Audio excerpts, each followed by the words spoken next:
हर नमः पार्वतीपतये हर हर महादेव कांडद्वयोपपाध्याय कर्म ब्रह्मस्वरूपिणे स्वर्गापवर्गरूपाय यज्ञेशाय नमो नमः कृत्तिका जपभरण्यंत नक्षत्रेश्चर्चितोदयाय नमः। मूला नक्षत्रम प्रजापति अधिष्ठान देवत प्रजापति అంటే ఇక్కడ ప్రజాపతి మనకి సమస్త సృష్టిని సమస్త మానవుల్ని సృష్టించేటువంటి ప్రజాపతి బ్రహ్మ ఆయనలో ఉండేటువంటి ఏదైతే ఆ తత్వం ఉన్నదో అదే ఈ మూలా నక్షత్రానికి అధిష్టాన దేవత, అదే అమ్మవారుగా మనం చెప్పుకుంటాం. పురుషుల్లో ఉండేటువంటి చైతన్యం స్త్రీ, దేవతల్లో ఉండేటువంటి చైతన్యం కూడా ఆ చైతన్య స్వరూపం ఎక్కడ కనిపించినా కూడా అది స్త్రీ తత్వమే. అందుకే అమ్మవారుగా మనం చెప్తాము. అటువంటి అమ్మవారే ఈ నక్షత్రానికి అధిష్టాన దేవత. అయితే ఇక్కడ విచిత్రం ఏంటి అంటే ఈ అమ్మవారికి విశేషమైనటువంటి లక్షణం ఒకటి చెప్పారు. ఇక్కడ పాపాన్ని కల్పించి ఆ పాపాన్ని పోగొట్టేటువంటి దేవత కూడా ఈవిడే అని చెప్పి ఒక విశేషం ఇక్కడ చెప్పారు. అంటే మనకి మన యొక్క జన్మలన్నీ కూడా మన యొక్క కర్మఫలాన్ని అనుసరించే వస్తాయి. ఈవిడ అమ్మవారు సిద్ధంగా ఉంటుంది ఎప్పుడూ కూడా నిరుతి దేవత రూపంలో మనల్ని పాపాన్ని కల్పించడానికి. అంటే మనం ఎట్టి చిన్న తప్పు చేసినా కూడా తరతమ భేదాలు అనేటువంటి ఆ దేవతలకు ఎప్పుడూ కూడా ఉండవు. పాపాన్ని కల్పించి తగిన శిక్ష ప్రాయశ్చిత్తం కల్పించి దానికి తగ్గ జన్మల్నే ఆవిడ కల్పిస్తుంది. అట్లాంటి పాపాన్ని పోగొట్టుకోవాలి, చక్కటి సదాచార సంపన్నమైనటువంటి అలాగే వీరులు శూరులు అయినటువంటి ప్రజలు, సంతానము, పశువులు ఉండాలి అని ఈ యాగం యొక్క ప్రధాన ఫలము. అట్లాంటి సృష్టి చేసేటువంటి శక్తి ఆ ప్రజాపతిలో ఉండేటువంటి చైతన్యమైనటువంటి అమ్మవారికి ఉన్నది. ఆ శక్తినే ప్రజాపతిర్వాకామయత మూలం ప్రజామిందేయేతి సయేతం ప్రజాపతయే మూలాయ చరణ్నిరవతో వై సమూలం ప్రజామ విందత మూలగం హవై ప్రజామిందతే ఏతేన హవిషాయజతే యౌజైన దేవం వేద సోత్రజుహోతి. పూర్వకల్పంలో ఉండేటువంటి ఇట్టి తత్వానికి తర్వాత కల్పంలో ఉండేటువంటి ఒకనొక మహర్షి యాగం చేస్తే ఆ తత్వాన్ని ఆయన పొంది ఆయన కూడా పాపాన్ని పోగొట్టి పాపములకు తగ్గ శిక్ష వేసేటువంటి పాపములు పోగొట్టి ఆ తద్వారా సదాచార ప్రవర్తనము, ఆచారము, సన్మార్గంలో ప్రవర్తింపజేయడం, అలాగే వీరులు శూరులు అయినటువంటి ప్రజలు, అలాగే సంతానము, మంచి పశువులు గోవులు ఇటువంటి వాటిని ఉత్పాదన చేసేటువంటి శక్తి కలిగినటువంటి వైభవాన్ని పొందారు. ఎవరైతే ఇష్టిని చేస్తారో, ఎవరైతే చూస్తారో, ఎవరైతే సహకరిస్తారో, ఎవరైతే ఆ కాలంలో మంత్రశ్రవణం చేస్తారో, ఆ కాలంలో ఎవరైతే దేవతారాధన తన నిమిత్తంగా చేస్తారో వారందరికీ కూడా అట్టి ఫలం పొందుతారు. అందరికీ కూడా అటువంటి ఫలం కలుగుతుంది. చేసినా చేయకపోయినా కూడా ఈ యాగం వల్ల లోకక్షేమం కలుగుతుంది. ఎవరైనా కూడా మరి ఆ అనాచార ప్రవర్తనము, దుర్మార్గ ప్రవర్తనములు కలిగి ఉంటారో వారికి సన్మార్గ ప్రవర్తనము, అలాగే మంచి వీరులైనటువంటి శూరులైనటువంటి సైన్యము, సంతానము, ప్రజలు, పశువులు ఇవన్నీ కూడా కలుగుతాయి అని ఈ ఇష్టి యొక్క విధి ఫలం చెబుతూ ఉన్నది.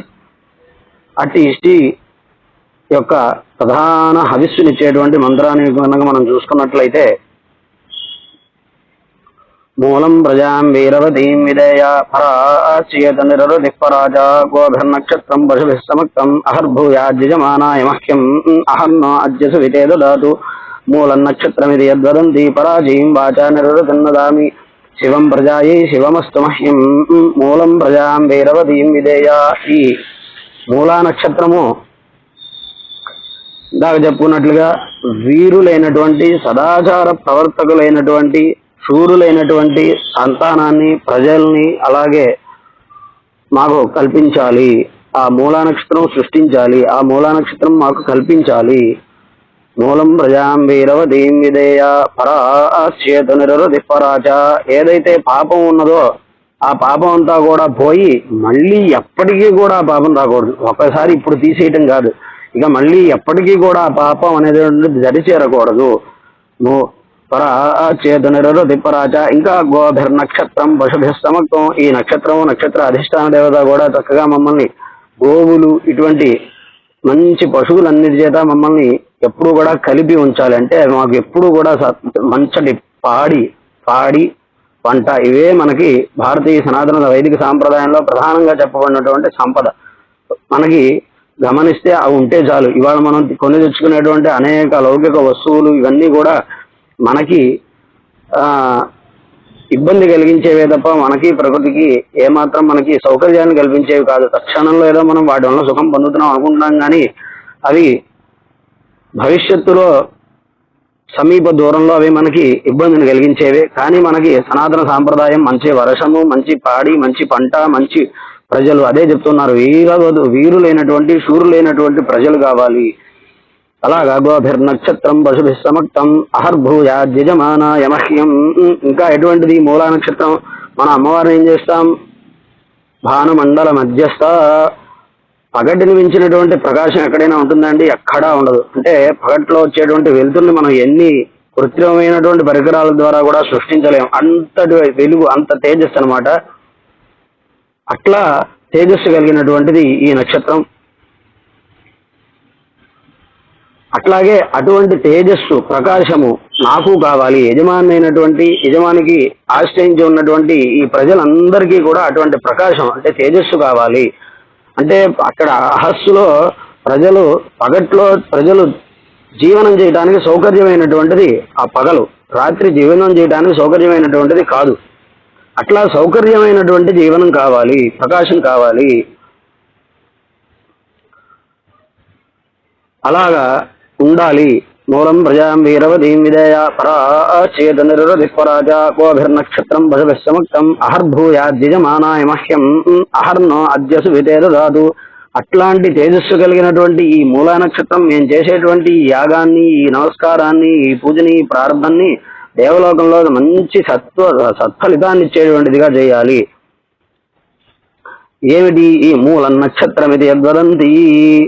ఈ నక్షత్రాన్ని, ఈ అధిష్టాన దేవతని మూల అంటున్నారు. ఎందుకని? మనం అమ్మవారిని మూల ప్రకృతి, అవ్యక్త మూల ప్రకృతి అంటాం. అదే ఈ మూల ప్రకృతి అమ్మవారి స్వరూపం. అంటే ఈ ప్రకృతే మనకి సృష్టిని చేస్తూ ఉన్నటువంటిది. అందుకే దీన్ని మూల అని అంటాం. మూల నక్షత్రం ఇది యద్వదంతి పరాజీం వాచా నిర్వృతిన్నుదామి. ఒక్క నమస్కారం, ఒక్క మాట చేతనే, మేము అమ్మవారికి నమస్కారం చేయడం చేతనే మాలో ఉండేటువంటి ఏదైతే ఈ పాపాన్ని ఉంటుందో అదంతా కూడా పరిహారం చేసుకుంటాము. పరాజీం వాచా నిర్వృతిన్నుదామి శివం ప్రజాయి శివమస్తమహ్యం.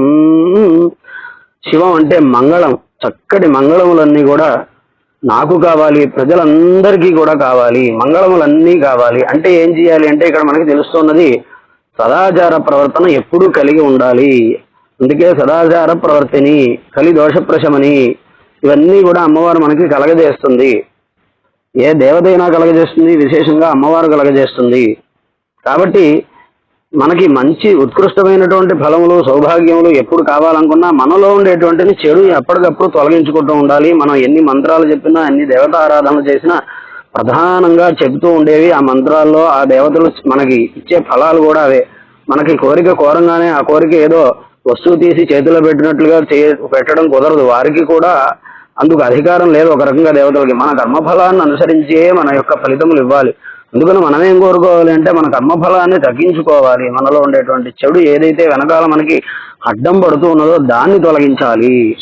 అవన్నీ కూడా ఈ నక్షత్రములు, ఈ దేవతలు, ఈ అమ్మవారు, వారి వారి తత్వాలు ఇవన్నీ కూడా ఒక్కొక్క కార్యాన్ని అనుసరించి అమ్మవారిగా, అయ్యవారిగా, ఆ పరమాత్మ అనేక రూపములుగా ఆయన రూపాంతరం చెందుతూ ఉంటాడు, అనేక అవతారములు ధరిస్తూ ఉంటాడు. కాబట్టి ఈ దేవత ఆ దేవత అనేటువంటిది కాదు, ఇక్కడ ప్రధానంగా అమ్మవారు చెప్పబడుతూ ఉన్నది. కాబట్టి ఆ అమ్మవారు మనందరికీ కూడా, ఇంకా ఇక్కడ గొప్ప విషయం ఏంటంటే శూరులైనటువంటి ప్రజలు కావాలి. అంటే మనకి ఎప్పుడు కూడా దేశభక్తి మనకి. అందుకే జననీ జన్మభూమిశ్చ స్వర్గాదపి గరీయసి అని మనం ఉన్నటువంటి భూమిని, మన ఆచారాన్ని మనం ఎప్పుడు కూడా రక్షించుకుంటూ ఉండకపోతే పరులు వచ్చి మన మీద తేలికగా ఆక్రమించుకోగలుస్తారు. ఈ రోజుల్లో జరుగుతున్నది అదే. మన ఆచారములు ఎందు కానీ, మన సంస్కృతి ఎందు కానీ ముందర మనకి నమ్మకము, విశ్వాసము లేదు. దాని ద్వారా ఏమవుతుంది అంటే దానిలో మనకి పల్సన ఉండేసరికి, అంటే దాని మీద విశ్వాసం లేదు, ఏదో అదొక విభాగం, అంటే మనకి సంబంధం లేనటువంటి విషయం ఉన్నట్లుగా ఈరోజు అందరూ ఉండటం బట్టే అనేక రకములైనటువంటి మరి ధర్మాలన్నీ కూడా వచ్చి మనకి ఇబ్బంది కలగజేస్తున్నాయి మన ధర్మానికి. కానీ ఇక్కడ అలా చెప్పట్లేదు. దేశభక్తి కలిగి ఉండాలి, దేశ రక్షణకి ధర్మ రక్షణకి కలిగినటువంటి శూరులైనటువంటి ప్రజలు కావాలి అని ఇక్కడ కోరడం జరుగుతోంది. అంటే ఎప్పుడూ కూడా ధర్మాన్ని రక్షించాలి. ధర్మాన్ని రక్షించడం అంటే మనం ఆచరించాలి, తూచా తప్పకుండా ఆచరిస్తూ ఎవరైతే ధర్మానికి ఎప్పుడైతే విఘాతం కలిగిస్తారో వారితో యుద్ధం చేయడానికి కూడా సిద్ధంగా ఉండాలి. కాబట్టి అటువంటి ప్రజలు కావాలి అని ఇక్కడ అటువంటి ప్రజల్ని ఈవిడ ఉత్పాదన చేయాలి, సృష్టించాలి, మనకి అటువంటి భావనలు కలిగించాలి. దీనికి ఏం కావాలి? ప్రధానంగా ఈ పాపపు ఆలోచనలు పోవాలి, మనకి దేశం ఏందో ధర్మం ఏందో శ్రద్ధ భక్తి నమ్మకం విశ్వాసం కలగాలి. కాబట్టి అట్లాంటి ఈ నమ్మకాన్ని ఈ భక్తిని ఈ శూరత్వాన్ని ఇట్లాంటి ప్రజల్ని అలాంటి సంతానాన్ని అట్లాంటి పశువుల్ని చక్కగా మనకి ఆ అమ్మవారు ప్రసాదించి అందరినీ కూడా కాపాడానని ఈ ఇష్టి ద్వారా ఆ పరమేశ్వరుణ్ణి ప్రార్థన చేయడం జరుగుతున్నది. హర నమ పార్వతీపదయే హర హర మహాదేవ. కాండద్వయోపాధ్యాయ కర్మ బ్రహ్మస్వరూపిణే స్వర్గాపవర్గరూపాయ యజ్ఞేశాయ నమో నమః. కృత్తికా జపభరణ్యంత నక్షత్రే శ్చితోదయాయ నమః.